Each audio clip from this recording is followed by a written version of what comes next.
Good morning, Michael. Good morning, Jenny. First How time, are first time we've been on and I together know. in 24. We're like two ships that pass in the night. Yeah. I've been So gone, you've been gone. it's been a trip, hasn't it? Yeah. It's been a trip. So I was captured by the thought police you told everybody the other day. Yeah, I figured that's probably coming here sooner or later, so might as well throw a I little. died laughing when I watched that. I was like, well, thought police dentist. Yeah. What's up there? um So we were just talking this morning before we got on here. We're waiting on Linda. I'm not sure where Linda is. I'm hoping everything is okay. So when she gets here, we'll put her on. Um, I was complaining about the change in the weather and having to go out. I was not prepared for um, the podcast this morning because I was out chipping ice because I turned the heaters off in a couple of the drops because it was like 60 yesterday. So I Well, was a little irritated in having to chip ice and turn everything back on. So, and then you started talking about AI already this morning. yeah, it's scary. What's your It's coming. what are you thinking about AI? Well, we don't, we can spend a whole show on that, but I mean, AI is, I know that in our sector in finance, we've seen, there's not that many things that just kind of come in. There's a lot of news about it, and then all of a sudden, there's looks like Linda's there too. But then all of a sudden, it just shows up, out of nowhere, and then it's just taking over so many businesses. But we'll talk about that on another show because We can, yeah, we can do there's a, a lot to say about that I think people have no idea, yeah, kind of behind the scenes. And I can we and could I do can a whole yeah, show and I about can that. give my own experience in our business and what we see in investments and what we've seen over the last couple of years. Just that's kind of on the forefront. But it sounds scary. Do we need to hear about it? Yeah, at some point, we do need to talk about that in the coming future. One of these It's shows. This is true. All right, Linda Murphy has joined us. So I'm going to bring Linda on, and we are going to talk today about something that's, it'll be interesting to see. We've got a number of people watching this morning. If you've got questions, just hit us with them. I've got the comments open on both StreamYard and on our Rumble channel, so you can hit us both ways. But Linda and I had a private conversation. Oh, I don't know. I'm going to bring you in, Linda. Hello, Hi, Linda. good When were morning. we talking about this? Like a Oh couple of gosh. weeks ago or something? Well, and we've talked about it over the course of the voucher issue and funding of charter schools, and it kind of all has kind of culminated to where we are now. Yeah. Well, I think you and I think people don't think deep thoughts anymore. I mean, am I wrong, guys? True. Oh, so true.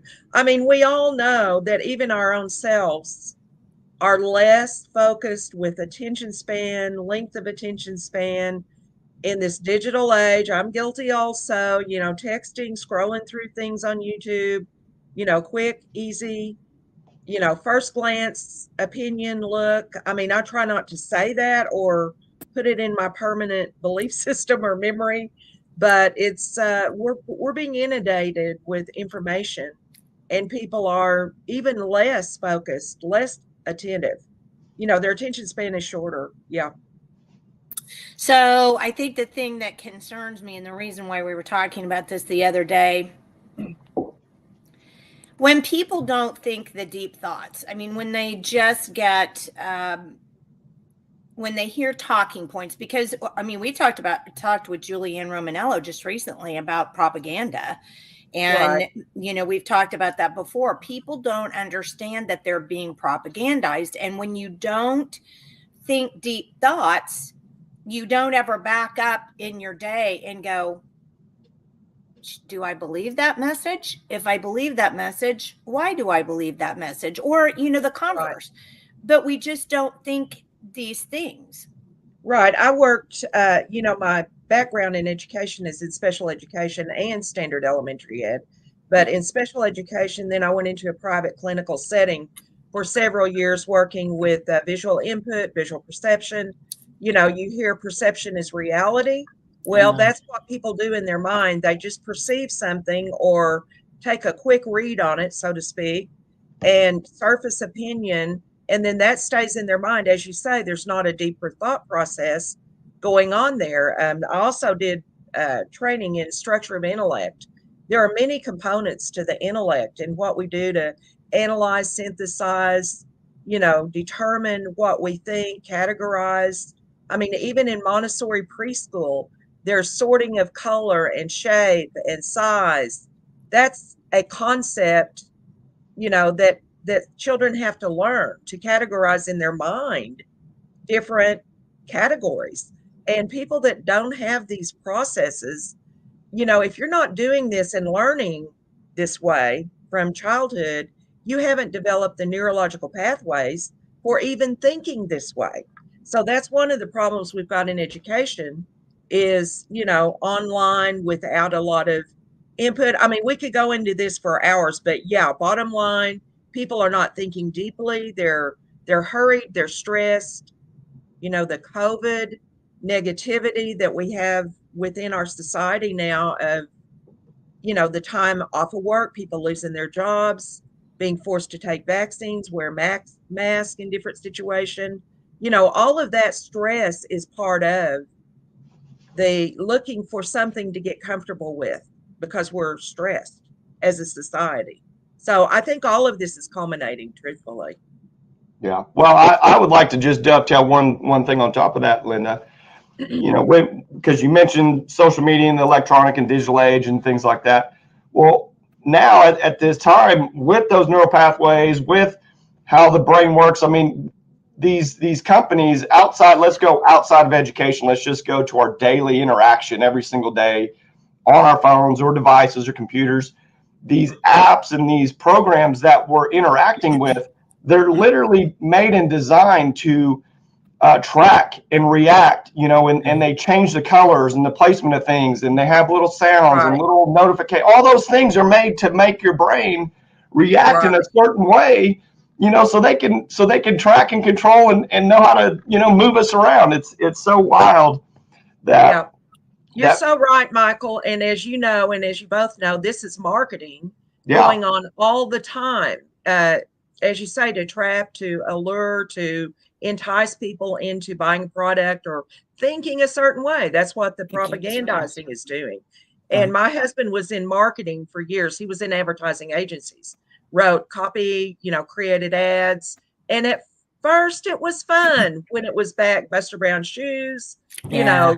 Jolly Green Giant. He was in Yeah. Chicago where they produced some of these big ads that we've all seen over the years. Marlboro Man, all of that. Yeah. Then down line where we get, 20, 30, 40 years later, we're looking at the kind of marketing we see now.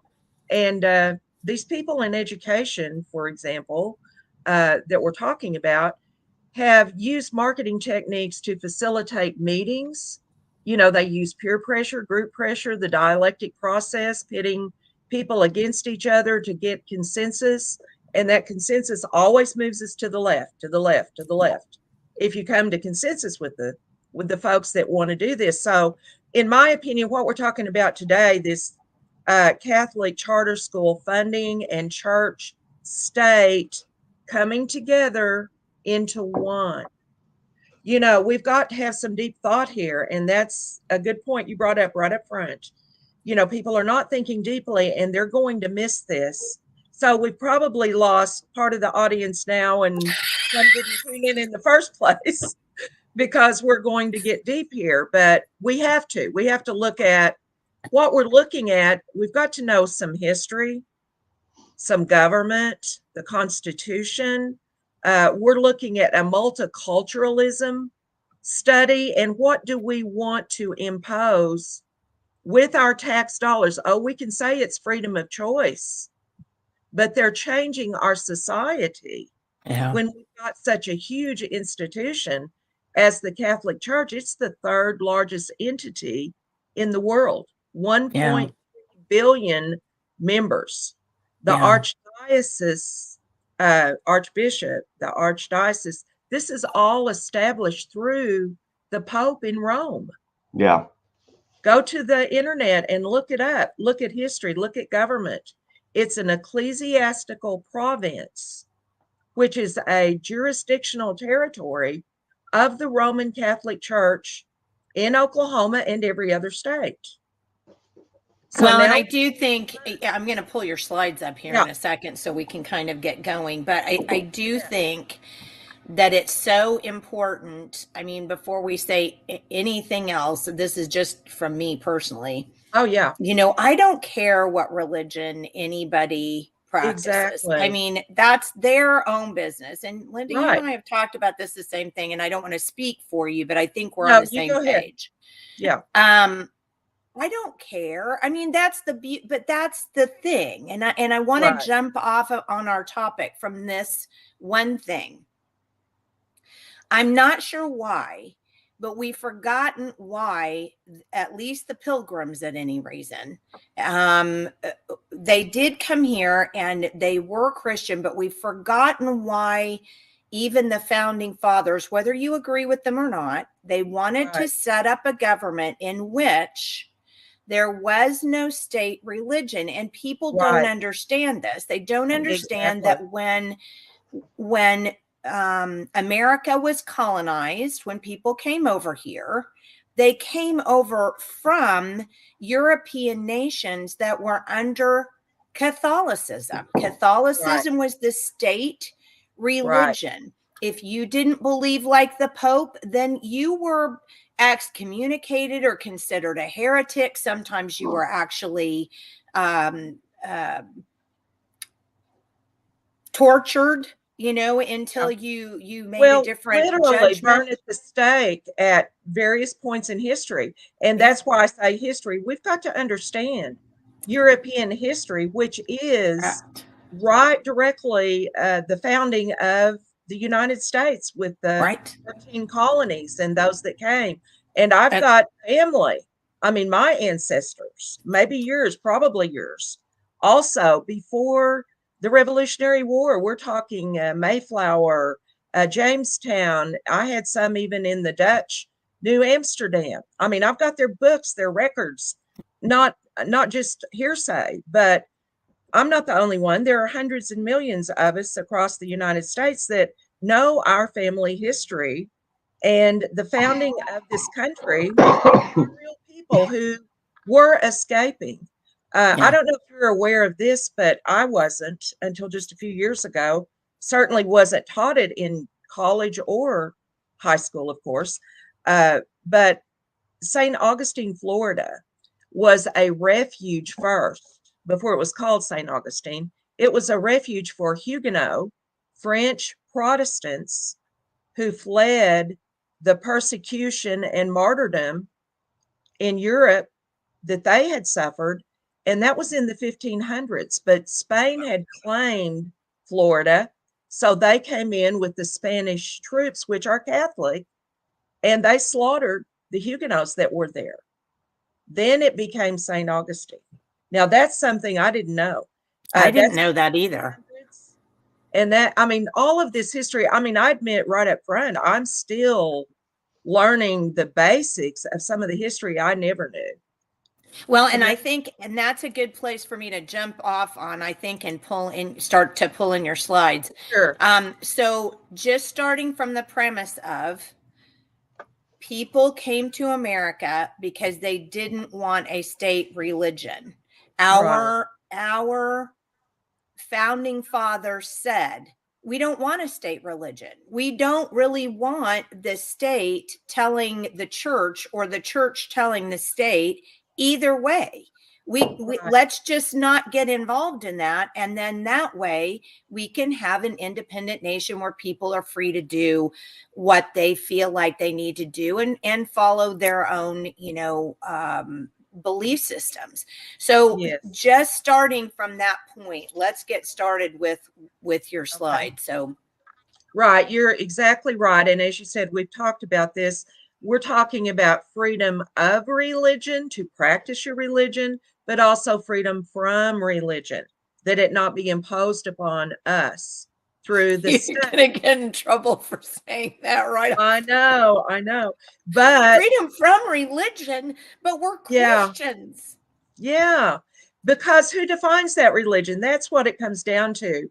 Individually, the freedom of conscience to choose what we believe and how we practice our beliefs is that very freedom, that our founding fathers came and established for all of us that we enjoy. And people still, I mean, don't we see every day people flooding in to be here, right? Because of all of the prosperity and opportunity that comes, and people often don't remember the founding, but they like the icing on the cake. The cake got baked, and who baked the That's cake? true. And if we eat all the icing, and then we've got to keep this, maintain this. So the Attorney General of Oklahoma, Yetner Drummond, A.G. Drummond, has filed a lawsuit to stop this first publicly funded religious school in the United States. And it is a charter school. Saint Isidore of Seville is the name of it. And we'll talk about that toward the end of the slides. But it is a Catholic charter school system online. And when we look at this, we're not talking about just Oklahoma. The Archdiocese of Oklahoma City extends over into the Diocese of Arkansas, of Little Rock, Arkansas. Okay. So this is huge for the Catholic Church. Now, the whole structure, I mean, I don't know all the history well, of course. I'm not Catholic. But like you say, I'm not talking about individuals I know that are Catholic who are my friends. I'm not talking about anybody's belief or their choice to believe, whatever they choose. That's what we're talking about, is having that freedom to choose to be a Exactly. Catholic or not to be a Catholic. But the problem we have is this is getting brought together in a bill, a law.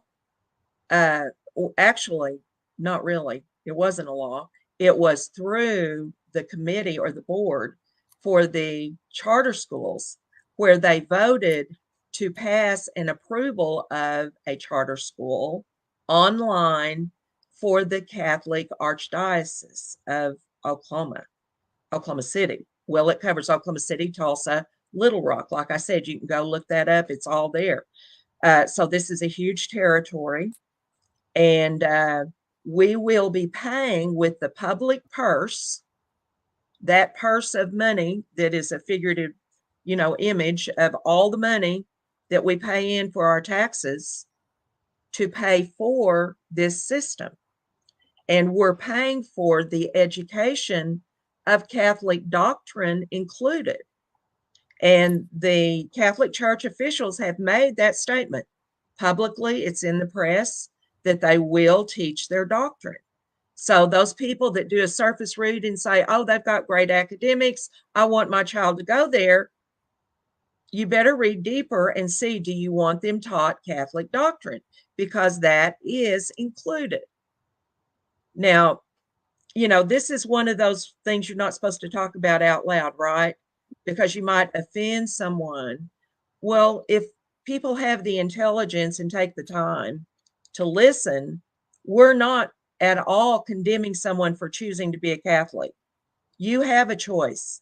Be a Catholic, don't be a Catholic. Be a Protestant, don't be a Protestant. Don't believe any religious doctrine. You can think that, I guess, but I'm not sure that's true. There's some kind of There's always something in thought there. process going on there. But anyway, whatever people believe, that's their choice. Okay, so the Attorney General has filed a lawsuit to stop this public funding of a religious school, the first in the United States. And I agree. So we'll just start there. I agree with A.G. Drummond.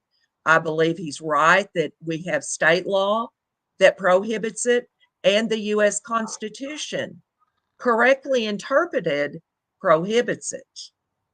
Now, the issue we've got, and AG O'Connor, who sent a letter to the Archdiocese agreeing, approving, going along with the approval of a charter school for Catholic education. I think he's a wonderful person, A.G. O'Connor. He is Catholic. He couldn't see there was a problem with that, and he agreed with it, and he did that based on rulings by the U.S. Supreme Court. Well, if you look closely at the U.S. Supreme Court, we now have 7 Catholics on the U.S. Supreme Court. Well, perspective is important, isn't it? Well, I mean, don't we always say that worldview is important? How you raise your kids and what worldview is important. And if it's important, it's because you tend to see your perspective is informed by your worldview. Right. I agree. And so no one is totally free of the filter they look at things through, their worldview. And so we've got the Supreme Court here, 7 out of 9, and they've made some rulings where they've agreed that it's not unconstitutional to give some public money in private religious situations, organizations, entities. Well, they've crossed that line, and that's what A.G. O'Connor pointed to. I'm just summarizing it. People can go look these up. They're online, read them, ask us. We'll send you a copy, whatever, because we're going to talk about a lot of things here and not getting into that too deep. But so A.G. Drummond, Getner Drummond, I agree with. I think he's right. The Blaine Amendment is something that was out in Congress for discussion and debate and was not put into federal law back in the late 1800s, but then a number of states put it in their state law. And that Blaine Amendment, named after the person that was proposing this, it was to prevent the religious funding from going out to, basically it was for schools, because that's where there was a real push, even at that time, from the Catholic Church, because it is such a large institution. There are only 2 entities in the world that are as large membership-wise, and that is countries, China and India, I think is the second one. And then they've got like 1.4 billion citizens. The Catholic Church has 1.3 billion members, and it is a worldwide entity. Again, the Pope himself has appointed the structure in Oklahoma. If you look at the history of the Catholic Church in Oklahoma, it's all appointed by the Pope to set up the diocese first, the archdiocese, and then appointing the archbishops and the bishops. Okay, that's all directly out of Rome. People all think that's not connected to us. Well, again, I plead ignorance myself and, not having known this for a long period of time. But I got into it when I started looking into the details here. We need to know what we're doing. Okay, on the next slide then, if you want to bring that up. So then we have universities that are Catholic universities all over the United States, Jesuit universities, most of them, and they're very involved in this lawsuit. Different ones are named in different articles, and there is Fordham Foundation has been very, and that's Catholic, Fordham University. They've been very forefront with the choice movement to start with. So the whole idea of getting vouchers was very much supported. A big key part of the support was coming from the Catholic Church. I went in 1995 to the National Center for Education Reform first annual conference, which was in Boston, Massachusetts.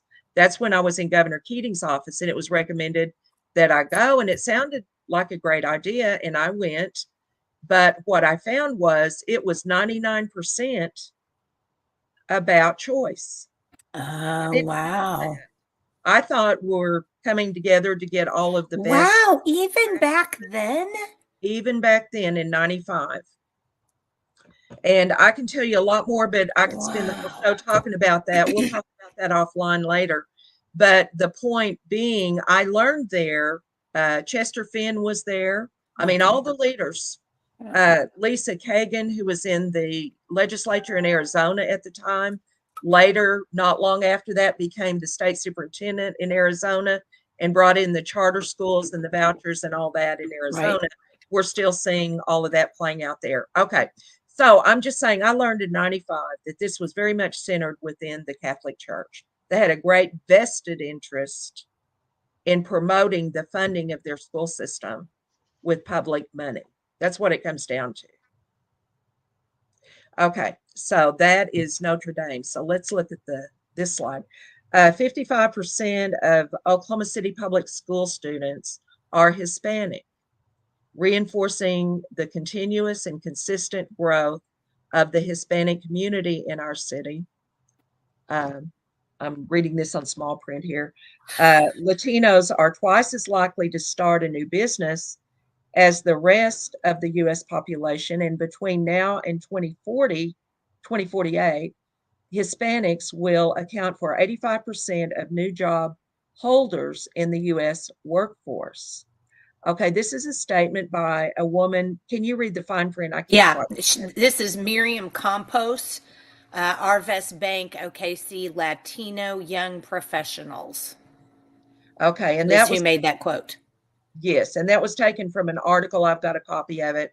And so I'm not saying that, but this is a Latino in Oklahoma City who's very active in the community, promoting Hispanic interests. Well, I'm not against promoting Hispanic interest. Everybody should promote their interests, but I'm saying that about us too. We need to promote our interests as citizens and taxpayers, that what we pay for should be something that's been publicly approved. So there was no legislative action on this funding of the Catholic charter schools.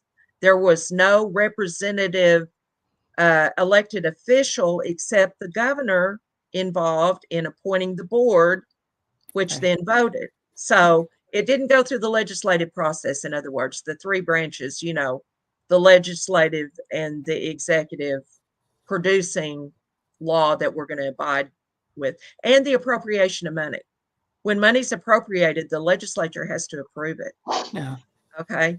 So anyway, what we're looking at in this slide is the growth of the Hispanic community, which is very much centered, as we'll see in further slides, with the Catholic population. And so that's what we're going to look at, if you want to go next.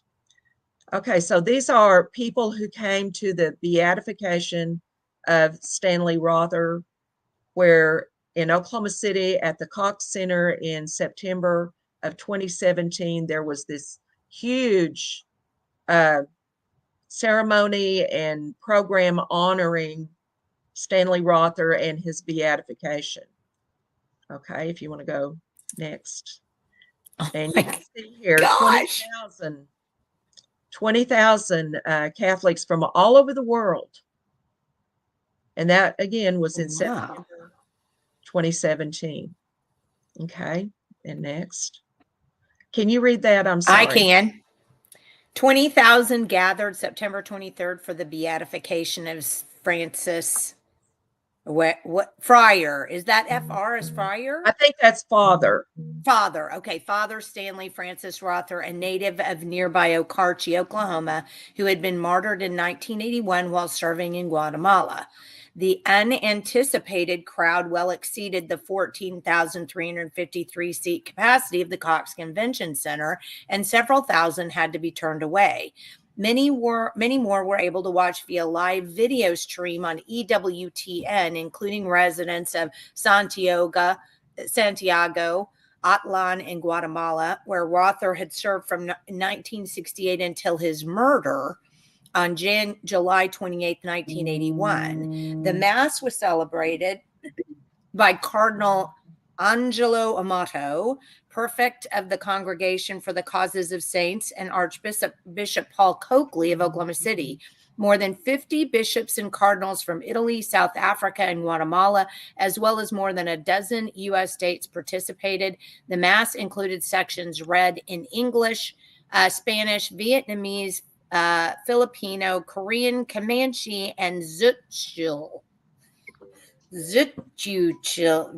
I'm not sure what that one was, so sorry about that. That was from the Oklahoman. Yes. Okay, that language, and I can't remember now how to say it either, but I looked it up yesterday, and it's a Mayan area of Guatemala. Mayan, there are like 22 Mayan groups, and that's one of them. Okay. All right, next one. Okay. Now, let me just ask you this. Yeah. The beatification, isn't that making them a saint? It is a step towards sainthood, what I've read. Again, I'm not saying I'm an expert. If I get something wrong, Catholic friends, send me a message. But beatification, what I read is it's a next step in sanctifying in their belief system, their doctrine. It's a second step in sanctifying where he can be honored, and it's on the road towards sainthood, which requires 2 miracles. Now, they've got a testimony of a woman that came to this ceremony, and there's a YouTube video of this that one of our Oklahoma City stations covered, where they interviewed her, and she was praying at the altar with candles in this Cox Center during the ceremony, because she says that her testimony and witness is that Rother did perform a miracle when he prayed for her and she was healed. And so she submitted that to the Vatican, they said. And so they're looking at another miracle to be made a saint. So I see. Okay. Yeah. All right. Okay, so just more pictures of the beatification of Stanley Rother, and there's a tapestry with his picture. Wow. You can see the ceremonial, very beautiful, ornate, colors and art and design. Whoops. I don't know how I got that. There was I don't know where there it is. Okay. Yeah. Okay. So that is a model, obviously, of the Stanley Rother Shrine in Oklahoma City. And that is came after the building of this came after the beatification. So I put it in, the chronological order here. So that's then that huge building on I-35 and I-40 or something, isn't it? Right. Where is it? It is. It is right off of I-35 going south of the river. It's enormous. Yeah, it is huge and many acres. I didn't write that down, but it's a large complex, as you can see. So there's more here that will show you more about it. Tepeyac is the word. Tepeyac Hill at Stanley Rother Shrine, if you don't mind reading that. Okay. The Tepeyac Hill, built 24 feet high, has religious significance because it honors Our Lady of Guadalupe. It is similar to the one that is in Mexico City that is dedicated to Our Lady of Guadalupe. We will have a walking trail that goes up to the top, and at the top we'll have a statue of Our Lady Guadalupe where people can come and have some meditation time, some silent time, and a place for prayer and to ask for prayers from Our Lady of Guadalupe. The area of Southeast Oklahoma City has many Hispanic Catholics. We feel this is very important to our shrine site because of the fact that this is going to impact our heavily Catholic community who have a great fondness for Our Lady, who will come and hear about Our Lady, and also Blessed Stanley Rother. And that was Miguel Mirles, but I can't read. He's the development director for something that I can't read.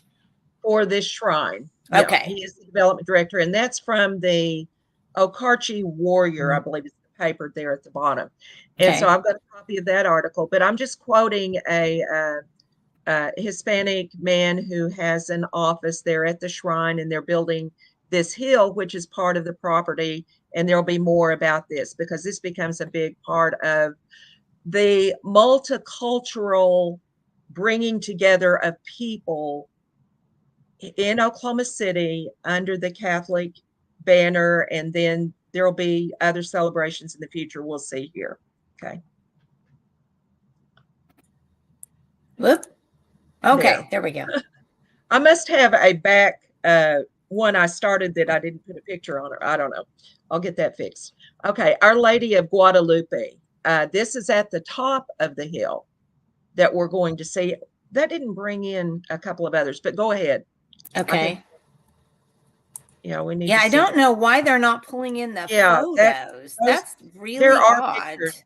Yeah, go back because we're going to miss the point, I think. Okay, hold on. Let me see how many of them we need to have. Wonder what happened to the pictures. You know, Yeah, that tells the story oh that I no. wanted to convey there. Dang it. Let me pull while you're if you'll talk, let me pull this up on PowerPoint Okay, and see if I can repopulate it. So hold on one second while you're talking. Go ahead. sure. Okay, that Tepeyac, as the man said, Morales, I think was his name, that we just quoted, he said that this was something that I think in his statement, it's written here somewhere, that this is a duplication or a replication of a hill in Mexico where what they call Our Lady of Guadalupe is located. And so we have many of the Mexican immigrants coming in to South Oklahoma City. As I read earlier, there's 55%. Now, actually 60%, I'm told, but I didn't have it in writing. So I just used the 55% of Oklahoma City public schools are Hispanic. Okay, what that alone is drawing, you know, duplicating what they do in Mexico and then bringing the Mexican people here. You know, we are importing the culture along with that. And to fund this system to, you know, to secure people in a doctrine that keeps them within that system, I just think we need to look at the bigger ramifications of all of this.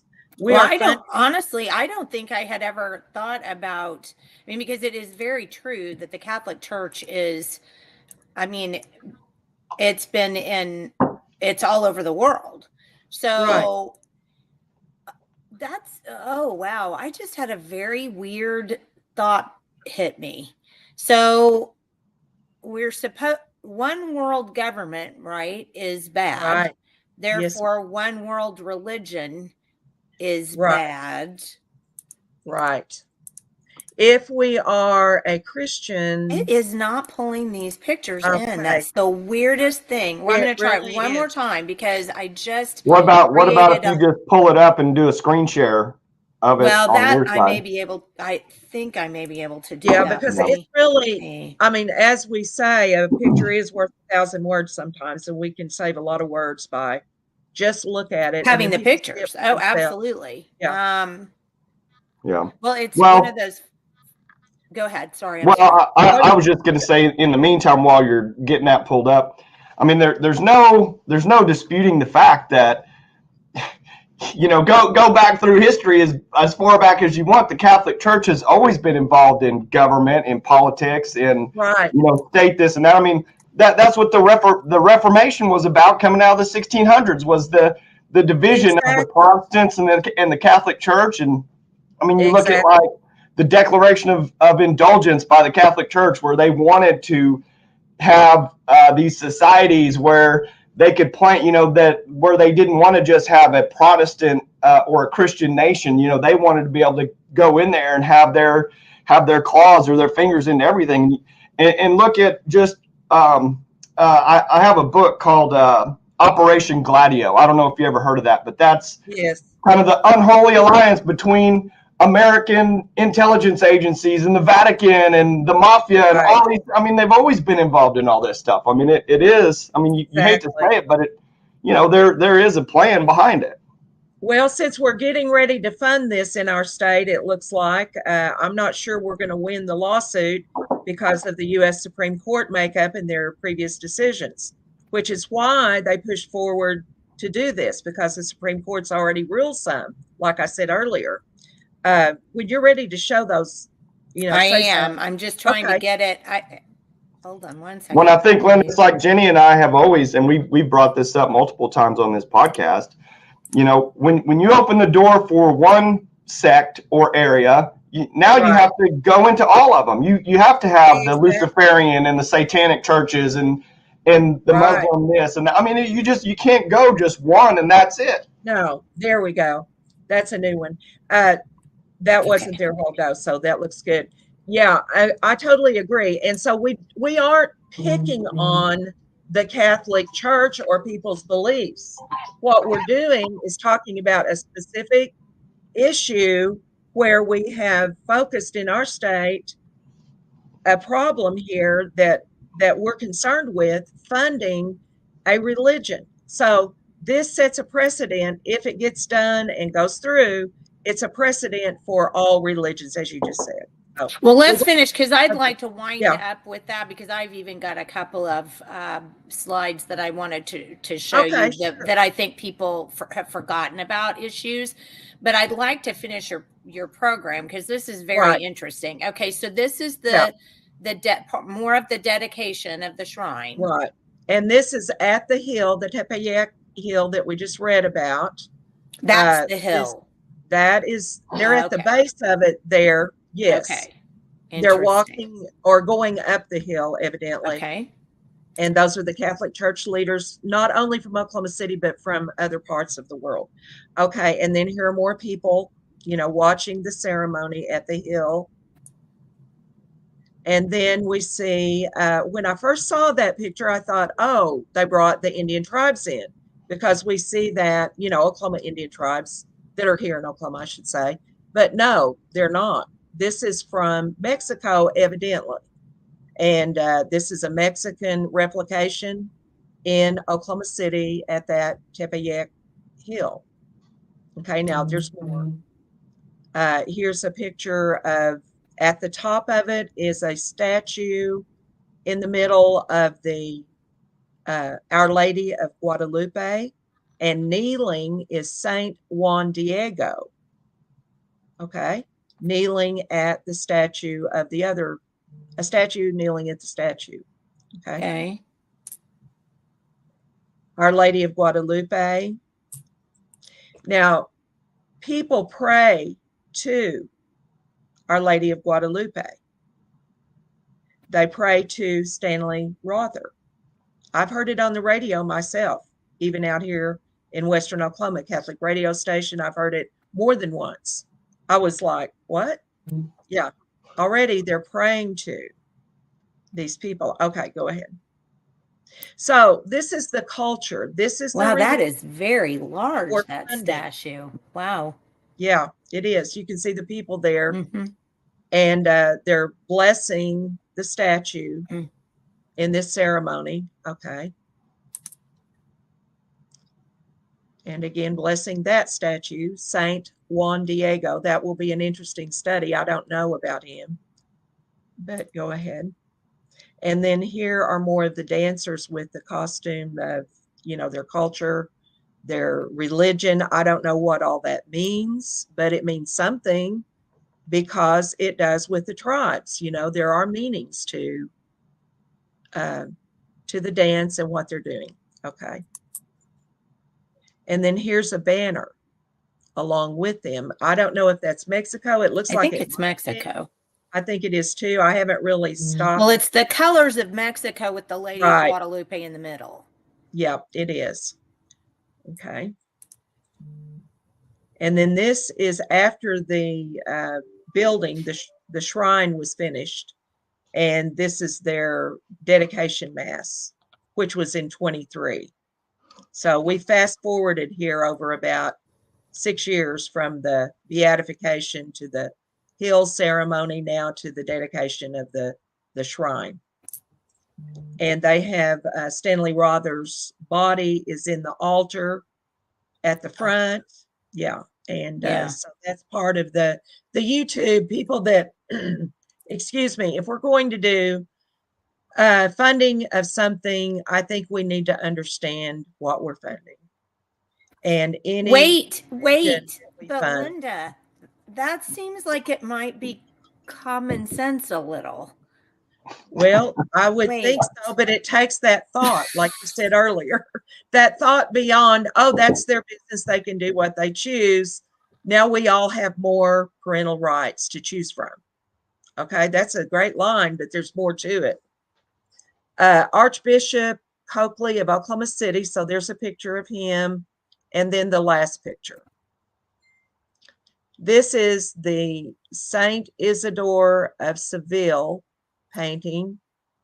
And I think that's his birthday, April 4th. I think they have a feast day for that. I'm not sure, maybe just some parts of the world, but Seville, Spain.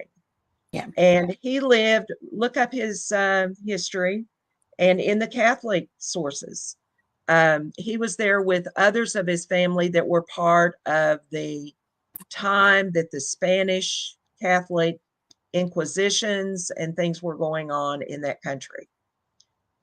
I don't know how many people, again, I know I'm saying things some people have never thought about. And if you want to just take offense and not think about the facts of history, then I know are people that will do that. But I think because we're going into something that doesn't just affect Oklahoma, but affects the whole United States. If we set the precedent in Oklahoma for the first religious school funding in the United States, where we've had freedom of religion and freedom from religion, then we've crossed a line that will force this in states all over, all of the states.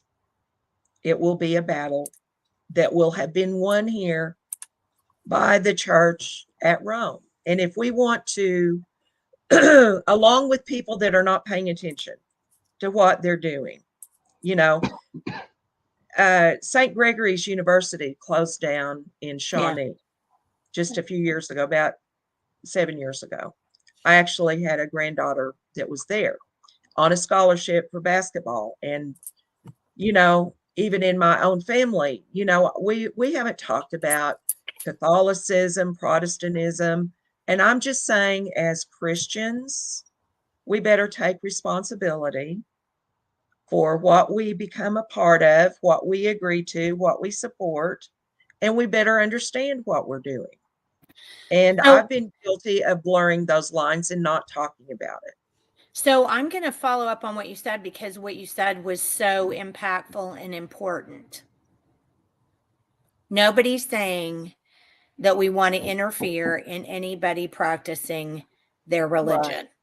Right. The one beautiful thing, as I said, as kind of our jump off point for this particular podcast today, the one thing about America that was so different than any place else in the world at the time of its founding was that the founding fathers said, you know what? You come here and practice whatever you want. We got sick of being told what to do by the Catholic Church. We don't want that. You come here and practice whatever religion you would like. Right.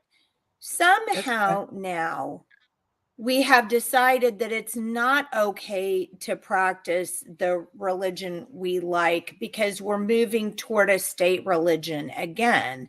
And it is a fact that most of the religious schools, well, the one religious charter school is Catholic. That's just a fact. It's simple fact. But don't forget that we had Brett Farley on. Yes. And Brett Farley works with the Catholic Archdiocese of Oklahoma, and they are intent upon school choice. Absolutely intent. But more so than that, they are intent on the state spending state dollars for that education. And this is the Catholics that are promoting this. And I wanted to share my screen here just a second, because you guys will remember this, but I don't know that everybody is going to remember this. So I just thought I would like to make this point again. All right. So in this is from 2020. Okay.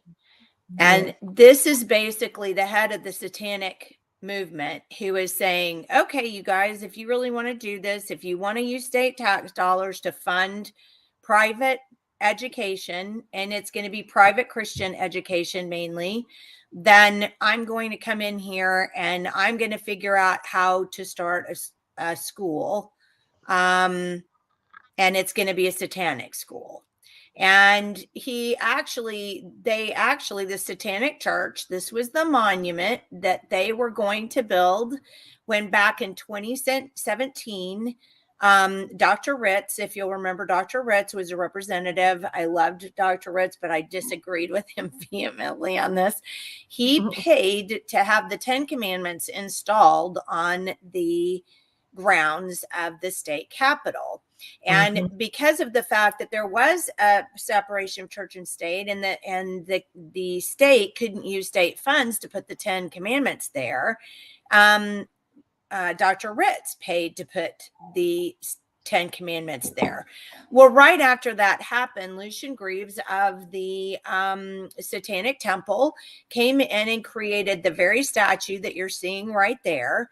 And he was in the middle of a lawsuit with the state of Oklahoma because they put the 10 Commandments on there. He was going to pay for this statue, a private person, right? Yes. A private person to put this statue on the grounds of the Capitol. So does anybody remember what ended up happening with the 10 Commandments?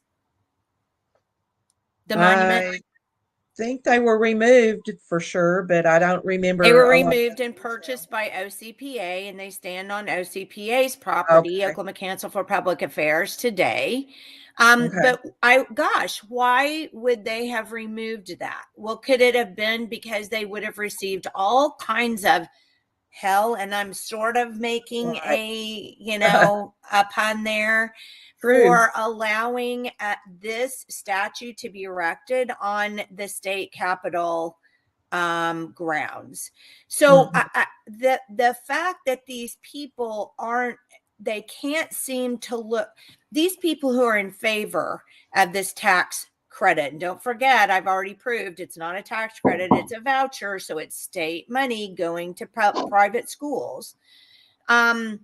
So if state money is going to go to private schools, and by the way, I don't know if you saw this or not, but I wrote an article about the fact that there are 2 Muslim schools that can be chosen out of the list of private schools.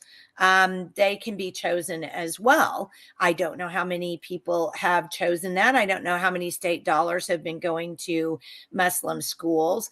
And again, whatever religion you want to practice is yours. But I have read about the Quran. I've not read it, but it is, they don't like Christians. I mean, their whole idea is to subjugate Christians in the name of Allah. So if that's the case, why am I, as a Christian, my tax dollars going to perpetuate a school in which the doctrine of Islam is taught, in which they want me to die because I'm a professing believer in Jesus Christ?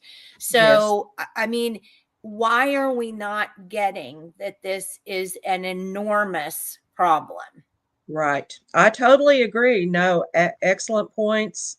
And that's it. This opens a kettle of fish, worms, really, of many, many different kinds that we have to deal with. The cost, the cost of doing this is tremendous, because we've opened up private schools that we haven't funded to the coffer now. And now the Catholic schools, which are private, could really be all incorporated under the charter somehow, and they could enroll everybody that way. So we're doing, the whole Catholic system statewide, which could grow tremendously with all of the influx of Catholics and people from Mexico. As we know, the statistics are all there. I've got those. I didn't quote those, but yeah, we've got all of that information. It's not hard. You've just got to put all the pieces on the table and look at it, and be willing to look at all the variables. It's not a matter of parental rights. It's not a matter of freedom of choosing religion. And yet that's the argument I keep hearing from a number of those pushing with this effort to get this funded, They're saying that it's discrimination if we don't fund the Yeah. Catholic Church, that we're discriminating against Catholics. And as you just well said, it's not just Catholics. They happen to be the ones pushing it, and they're the ones on the forefront potentially getting this funded. So that's why we're talking about them. If it had been approved for, another religion first, then we'd be talking about that religion, but people need to understand why we have these laws in place that we've had for all these years in our state and our federal law to stop that. And now that's being overridden with semantics, twisting it to be discrimination if you don't fund them. But isn't that the way things? So, with a combination of the fact that we don't think deep thoughts, and even if we do think, we start to think deep thoughts, Linda, you hit on something that I think is killing us, and most people know it. And that is, even if I think deep thoughts, even if I say out loud, well, we shouldn't be funding any Catholic anything with public money. There's this, oh my gosh, well, you're discriminating against, well, you hate Catholics. Exactly. No, I don't hate Catholics. I'm not discriminating against Catholics. I have lots of friends who are Catholics and I love them dearly. So no, I'm not. But that's what ends up happening. And you have to kind of wonder how much the left is pushing this from behind through propaganda that we're not seeing. Listen, that is absolutely going on. When you look at what this really entails, we've got the borders issue, which is becoming more and more critical every day. And it's tied directly to bringing in people with this belief system that we're getting ready to fund. I mean, folks, you want to separate those and say they don't connect, like the brain doesn't connect with the heart, like the lungs don't connect with the blood system. I mean, people go to a doctor and sometimes, and they get an isolated, view of the body. And they look at, I had a woman actually talking to me about this the other day, and she's got a condition. And then when she had some heart issues, the doctor didn't know about the other condition and couldn't consider that the heart was being affected by this other condition. She said, she doesn't know what I'm talking about. I said, well, the whole body works together. And, she's going to have to become educated about that. And that's what we've got to do. We've got to look at the fact that it's not about being compassionate to people, just like the immigration issue. How many compassionate, loving, kind people and gestures and events can I document all around me every day in this community, in this state, in this nation? And yet this is being pushed as if we don't allow the flood, then we aren't compassionate. That's ridiculous. Well, if we're and the worst part about it, is it tends to come, so much of this tends to come from churches, Christian churches, and Catholic churches, tends to come from these particular things. And it always flummoxes me. I love that word. It always flummoxes me because I think to myself, have you ever read the Bible? That's exactly where I'm thinking right now. Because I how had that many on times, Linda, do they say in the Bible, they warn, do not let this person come into the gates of your city. Yes. Do not, they'll come in and they'll bring in religious practices that will Right. not work. So Right. it's, there's nothing wrong. My two kids are, we adopted them from Africa. There is nothing wrong with coming here legally. Right. Do the work and come here legally. But these tens of thousands of people that are just breaking down, the doors to get in here, and that are I hesitate to call him president. I'm not sure he knows he's president. That person, you know, his administration keeps saying, yeah, this is great. You know, it's not great. We're losing America, and that's the reason why they're doing it. Well, And it's a whole infiltration from the left, Jenny. I mean, it's just like now you've got the Christian churches being completely politicized with woke politics and LGBTQ this and that, and you have to be so excited. I mean, that's just all part of the plan in order to, divide and conquer us in one way or another. I mean, or divide and destroy us. Yeah. I mean, That's right. And I'll just take another step. When I was on before with you, talking about centralized control from the top down and all the big major entities at the top. And we know this now real openly. As they say, these conspiracies have been proven to be true. They're not just theories, but they're, we quote the people in charge here. World Economic Forum, the UN, others that I name and put on that chart. Well, at the top, I had the Pope. Why? Do I just hate Catholics? Why am I doing this? Because again, the third largest body of people in the world is the Catholic Church membership. And the Pope was addressed by every world leader from, all the way back in the United States, really, to a certain point in time, maybe, probably with John Kennedy forward. I'll just say that for sure. But he was allowed to come in as the head of state. The head of state. The Vatican is a state, a nation. Yes. Yeah. Not just a church. So it is church and state. And he came in 2015, I believe was the year. I watched it and I was like, what is this? The Pope addressing a joint House and Senate, our Congress, with John Boehner, who was the Speaker of the House, and Joe Biden, who was in the Senate, sitting behind, he was vice president, sitting behind the Pope. Two Catholics, Boehner and Biden, the Pope, brought in to address as an official. Yeah. And I have a Catholic friend in Oklahoma City that I posted that and I said, why is he allowed to speak as though he's an official, a government official in this setting? And she said, oh, he is. He's the head of state. I mean, she knew that. And I'm like, and because this goes back to Daniel in the Bible, goes back to Revelation in the Bible, the coming together of the government, church, and state, the prophet.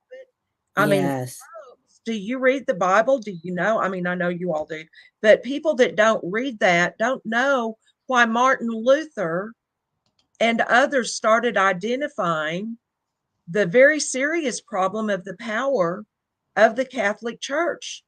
It wasn't just the church, it was also the state. Yeah. Well, and to follow up on that, my friends, my conservative Catholic friends, and basically the huge majority of my friends that are Catholic are conservatives, they can't stand the Pope. I mean, they don't like this Pope. No. But and I see why, because he's more out there. But we know we're not just talking about this Pope. Sure. But the seat of the Pope, and John Paul before him was doing the ecumenical coming together of religions, because their belief is that all of us who are Protestants, who are Christians outside of the Catholic Church, they believe that we have become heretics, or we were born or never were in the church as we should be because we're heretics, as Martin Luther they call a heretic, in their opinion, was a heretic. So I'm going to pull one more thing in here, share my screen. I found out about this book through Michael.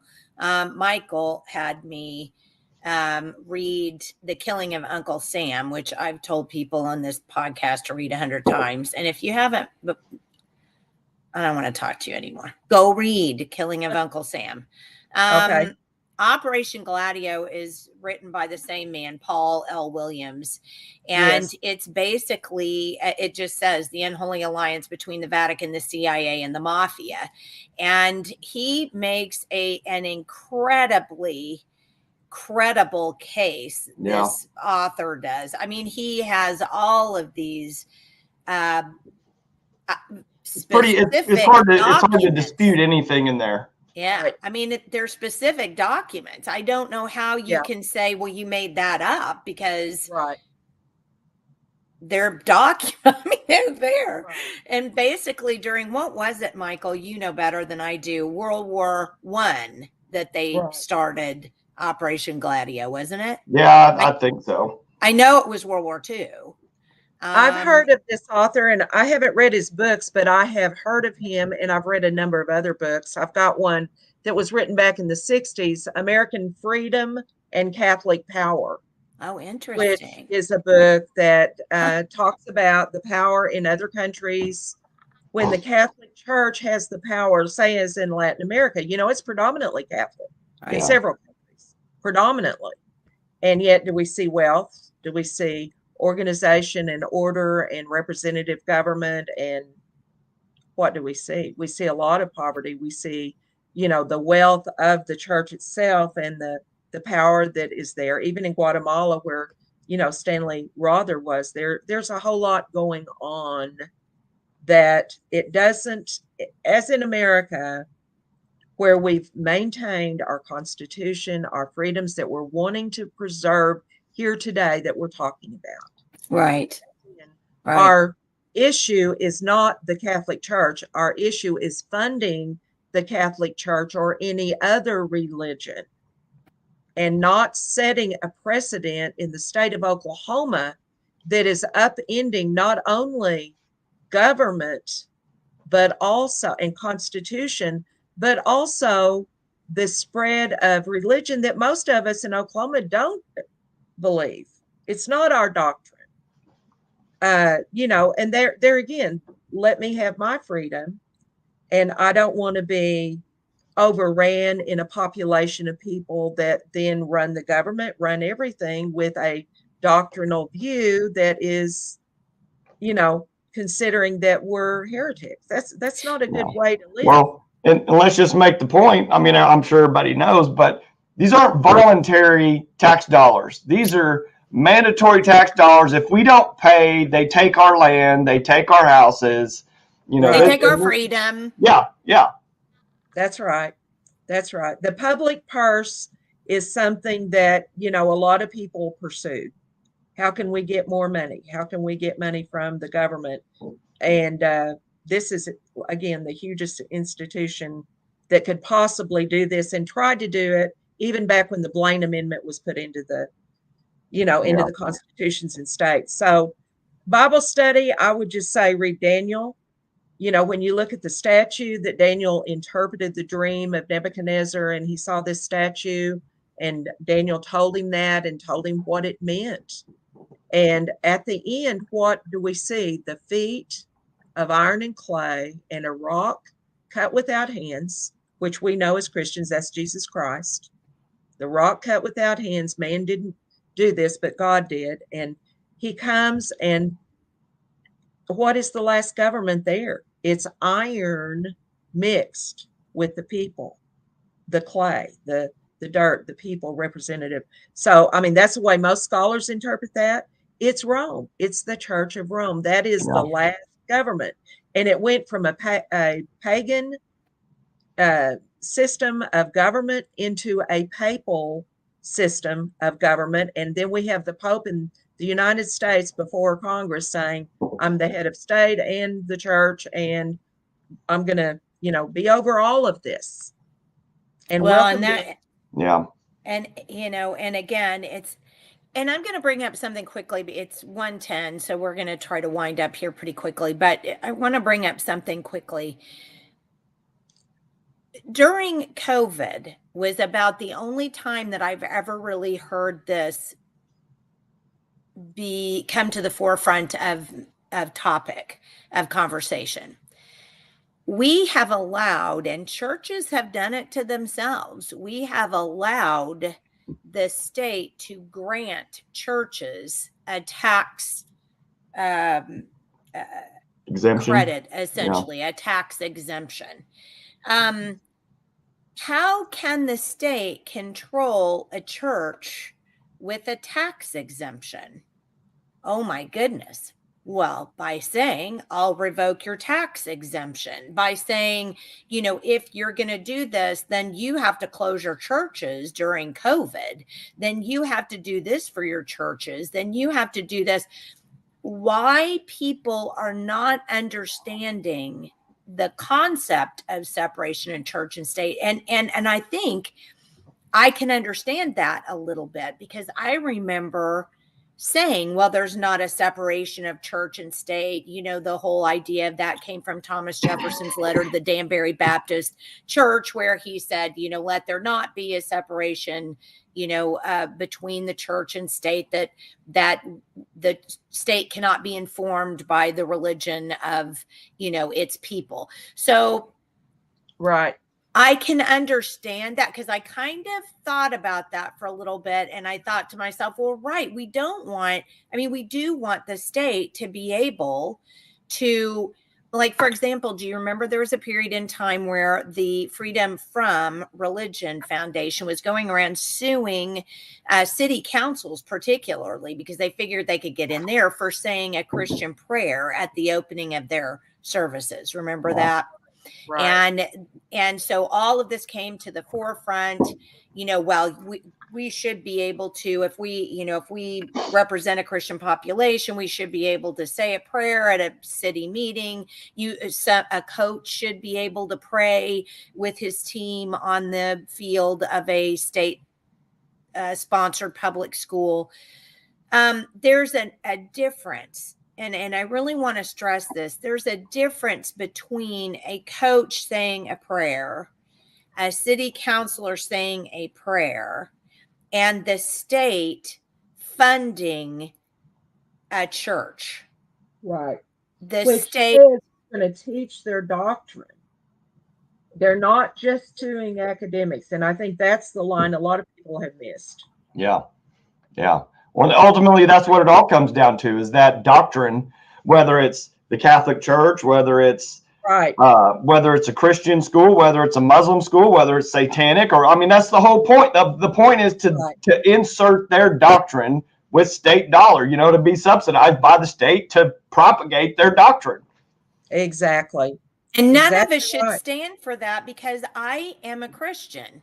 I do not want to. I agree, with quite a bit of, well, I won't say quite a bit, but I understand the Catholics, love Jesus, and they pray to Mary, and they love Jesus. Individuals. Yeah. So I get that. And I'm way closer to Catholics than I am to Muslims, for example, to Islam. Sure. I'm way closer to them than I am to Satanism. But it doesn't matter. If I'm going to have to fund Catholicism with my tax dollars, then I know I'll have to be funding Satanism with my tax dollars, because that's what these people do. The left sues. They use lawfare to get what they want. And as soon as they anticipate that Christians could get a foothold anywhere, then they're going to sue to make that stop, and to get the satanic church money, and to get the Church of Islam money. And that's my tax dollars, and I don't want it funding that. So I don't want it funding anything. That's right. And we know the argument, and we agree with the argument that we don't want our tax dollars to pay for abortion when we don't agree with abortion. And as a Christian, we need to take a stand. Well, we're at a point in time now, this has been forced upon us by this passing by the board that passed this charter school for the Catholic Church. It's forced the issue where we need this discussion and debate. And those Christians who do not agree with the Catholic doctrine should have the same concern about funding it. If you don't agree with the Catholic doctrine, should your tax dollars pay for that? Should your tax dollars pay for abortion if you don't agree with abortion? You see what I'm saying? Yeah. I'm Yeah. just saying, But there's but a problem. well, Linda, I think part of the problem here is let's go back to the very beginning of the podcast with the marketing and the digital age. You've got generations of people, Yes. even a lot of people in my generation. They don't know history. They don't know all this stuff. All they want Right. is I want to go to the golf course. I want to play some golf. I want to watch my reality TV, and I want to, Yep. go eat at a restaurant whenever I want. So, they don't care about all that stuff. And I think, we're running into the situation now to where education is just literally another, and Jenny, I think you're studying this with the Prussian kind of history, but I mean, we're literally just producing people through the education system to just follow orders, wherever the orders come from, whether they're coming from the state, their device, whatever. No one's thinking about anything. And honestly, Linda, like, people my age and down, they don't even care. I can't tell you how many parents I talk to, like in their 40s, that are my age. They're like, I try to talk to them about something. They're just like, they have no clue whatsoever. And it just hurts me because I think about my own kids and all these kids coming up, and it's just like, what are we even going to do? You're so right. And I think, instant gratification is one thing that comes to mind. People want to be just instantly gratified with what they want, what they're thinking about. It's a very emotion, feeling. I've been watching ads that pop up on my Roku when I've got some documentaries on, and they're mood gummies. Oh boy, those ads are like, are you kidding me? You're putting this in an ad? I mean, my husband left the advertising world 20 years ago and he's in another area of technical writing. It got so bad you can't support it. You can't be in it as a Christian. You really can't. Yeah. If there's certain things put in front of you. And I'm just saying, thank you, Jenny. Thank you, Michael, for this discussion and debate. And it's a hard conversation because I've got friends and family that would think, well, why are you even talking? Don't offend the Catholic people. I've got friends. Well, I do too. I have friends that are Catholic, and I know some of them love the Lord and know the Lord personally, but we're talking about a huge, powerful government and religious system that most people in Oklahoma don't agree with. And we're going to fund that with our state tax dollars. Yeah. Thomas Jefferson and John Adams both wrote about concerns about the Jesuit power in the United States. They were very concerned. That is the Catholic Jesuits. Now, just go find those and read those people if you don't know that. So when Thomas Jefferson wrote about the separation of church and state, he was concerned about the Jesuits too. He knew that. So people that want to use that argument and twist it, again, semantics, details, study, short attention span is the problem, as you said right up front. Read, think. Well, I'm going to even double down though on that. And by the way, and thank you too, Linda, for coming on and talking to us about this, because so many people are scared to talk about things, so I love the fact that you're not, and I really do appreciate that about you. But the other thing that bothers me about this whole thing is that this is just nothing but gigantuan growing of government. Yeah. And as conservatives 100%.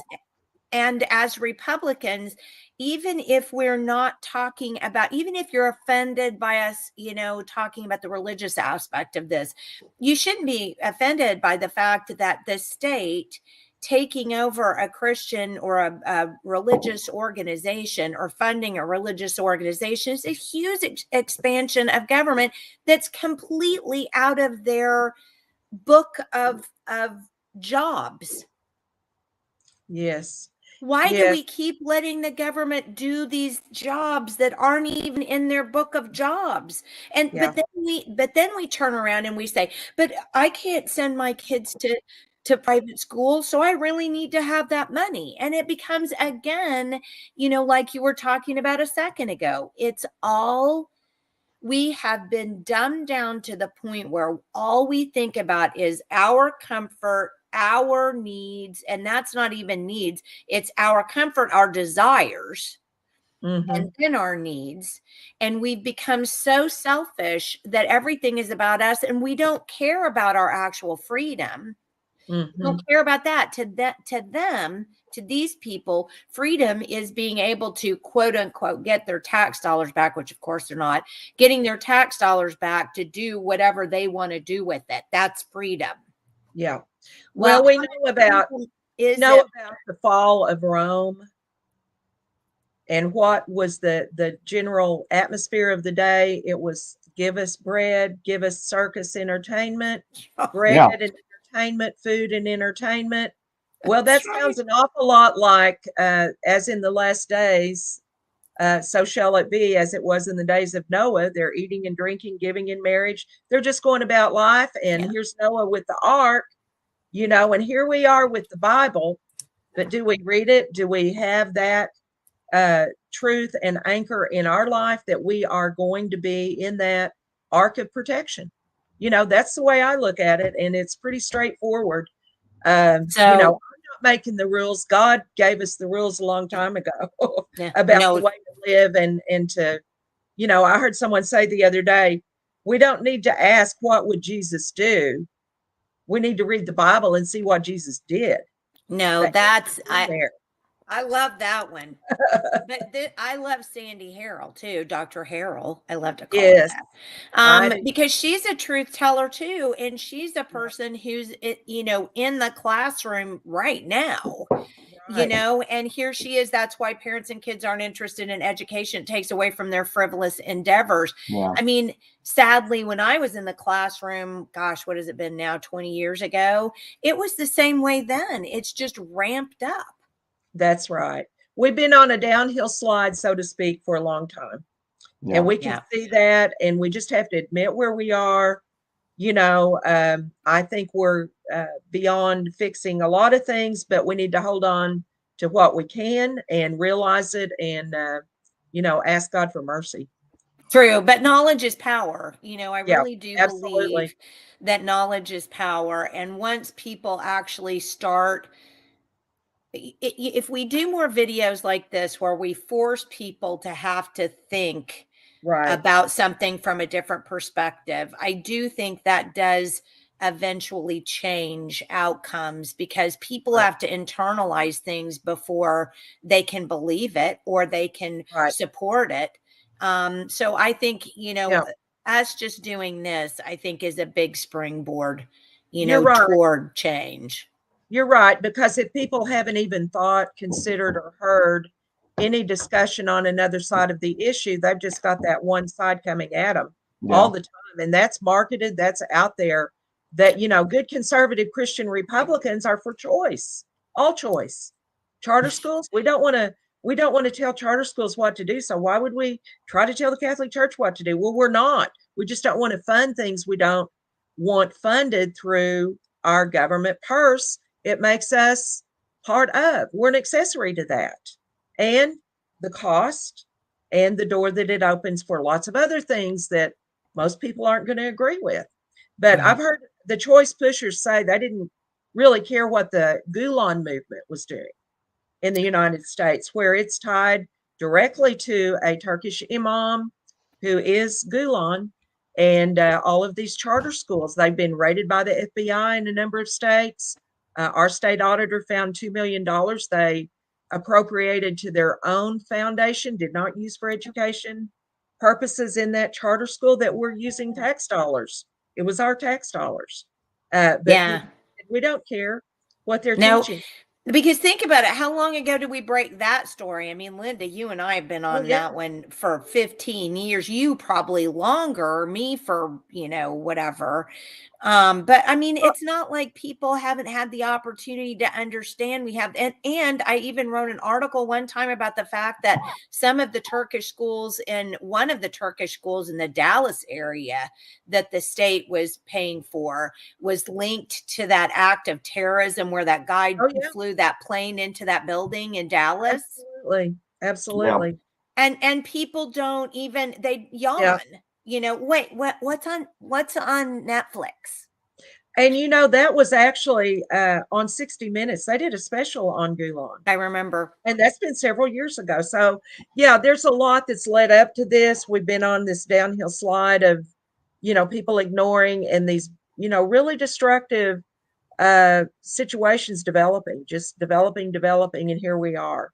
So I hope that everyone understands, I don't hate Catholics. I don't hate people that I know that are Catholic. I just want people to realize this is a worldwide influence, change, power, and it's influencing what happens across the United States. Why would Oklahoma, conservative, Christian, Bible Belt, Protestant predominantly, fund the Catholic Church? Why would we do that? And or the Muslim church, or open the door for everybody. Exactly. Correct. Well, Linda, thank you so much for being on with us today. I just can't thank you enough. And I do want you to come back on again soon so we can talk even more about this issue, because there's a whole section I wanted to talk about Christian nationalism. Yeah. They keep using that term. And to me, that's, I've started writing an article. I just can't seem to get it finished, but it's very important to understand that, the left is using the term, Christian nationalist as a pejorative. But when you have people like our state superintendent going around saying that we have to have Christian prayer in schools or post the 10 Commandments in, the problem is it can make you sound like a Christian nationalist. So, I mean, we really have to parse these things out and start thinking about what we're doing and where we're going. And I do want to get together for another time and continue our chat, because I think, again, knowledge is power, and just at least giving people another perspective can only help. Church and state is coming in a lot of ways. This is one way, with the Catholic charter schools being funded, if that happens. And as you say, people who are not Catholic involved in other movements where they're pushing forward in a way that they don't seem to understand. And it all goes back to what we've been talking about: ignorance. Ignorance is not an uncapable person. That's not an unintelligent person. It's a lack of knowledge, a lack of education, and sometimes deliberate lack of knowledge. I just don't want to know this because it would upset my routine. Right. All right. Well, we will talk to you again soon. And so thank you again for being on with us. Again, Linda, just lots of information, and we will talk again soon. I'm certain of it. Okay. Thank you both. Thanks a lot. All right. Bye. All right. Well, that I thought was a really great conversation. I thought, Linda made some really great points, and she made some points I hadn't even thought of. I mean, the one world religion, one world God. I mean, that I just don't think we're thinking deeply enough. I don't need to say it 40 times. I mean, but it's true. I just don't. I'm right there. And, we probably need to do a deep dive, even with Linda or whatever, about the founding fathers. And they were probably deists at best. They weren't hardcore Christians. I mean, yes, the Pilgrims came over. They were Christians, but guys like Thomas Paine, who was literally the sword. I mean, he was the pen behind the sword. Right. He was pronounced, anti-Christian. I mean, but they. I read something about him just the other day, though, where he did. He said that he was not. He was agnostic at best, or I don't remember what it was, but I read something that kind of was a different take on that. So I don't know. Well, there's enough, when you really, like Linda said, when you really read their letters between themselves, you can pull things out of context and say, oh yeah, George Washington was a Christian, but George Washington would never take communion. George Washington left Sunday service constantly if they had communion on Sundays. I mean, people don't know that stuff. And there's all kinds of stuff in history to talk about like that. But yes, the founders created this because they wanted us to worship whatever we wanted. They didn't want any kind of influence from the state in any capacity. as to, what Bless what your we're going heart. to do religiously. Yeah. But I think we ought to do a pretty good dive on founding fathers, because I don't think it's a clear cut 100%. These guys founded the nation on Christian principles. Yes, there was Christianity involved in that, but a lot of those guys, I would say, were just deists at best. Yeah. Yeah. Well, you know what George Orwell said about history. I read that quote again the other day. They change history. They change. It was something, and I just thought, oh, that man was more like a prophet than anything else. Yeah. Well, all right. Well, just one other point I want to make that I tell my kids constantly, and I don't care about the Catholic Church as far as if that's what you want to worship or that's your religion, but I think people may forget that the Catholic Church was basically in charge of all the information on the planet for thousands of years. They were the record keepers. They were the ones that were in charge of all that information. Who knows how things actually were? It's all their spin, through history. And yes, the Roman because if you Catholic couldn't Church, read Latin, you had no idea what was going on. yeah.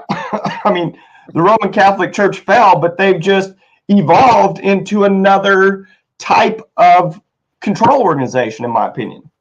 Yeah. Well, it is something we need to talk about. But the other thing we need to talk about is thank you so much to our Patreon members. And thank you so much for those of you who have subscribed and who send us checks and who, just help us out and follow us. I mean, those of you guys, you have really helped our Rumble channel so much. Just, telling your friends about us. You've helped our YouTube channel quite a bit. So, thank you so much for spreading the word about us and getting and sharing our videos, because that really makes a big difference. Yeah. And if you care about knowledge, that's what we're trying to do here, is just provide a little of that. So, and before we get off of here, let me say this, and I have to get my handy book so I remember. So we're going to have Wendy Dial, who is going to talk to us about the fact that we have federal funds that fund elections here in Oklahoma. I don't know that people know that. But for the 24th and the 31st, we're going to talk about some election stuff. We have a big election year this year, another presidential election, and senators and representatives, some who have elections this year. So we need to keep on top of that. And so we're going to devote Wednesdays and the 24th and the 31st to election integrity issues. So please stay tuned if you're interested in that, and be with us then. So any last words, Michael? No. I mean, usually if I start on last words, then we may talk for another 10 minutes, but. So you're saying that to actually have last words would just create an entirely new rope report. Yeah. Well, I mean, as always, people need to take responsibility for themselves, their own thoughts, their family. What is liberty? Liberty is what our government was created to protect, not all these social programs, not dole out all this money, for all this stuff. Liberty is freedom with morals, basically, in my opinion. Correct. So, we want a country where we have liberty, and our government protects that liberty so we can be free to do all this stuff for ourselves and not have to depend on the government. And liberty isn't just being able to tune into Netflix and watch what you want. Yeah. Okay. All right. Well, thanks again, Michael. It was love being with you again for a change. That was fun. And again, loved having Linda on. So yeah, she's great. We will, you have a great weekend. Continue feeling better there. Yeah. All right. And thank you. We will see everybody again on Wednesday. So have a great weekend.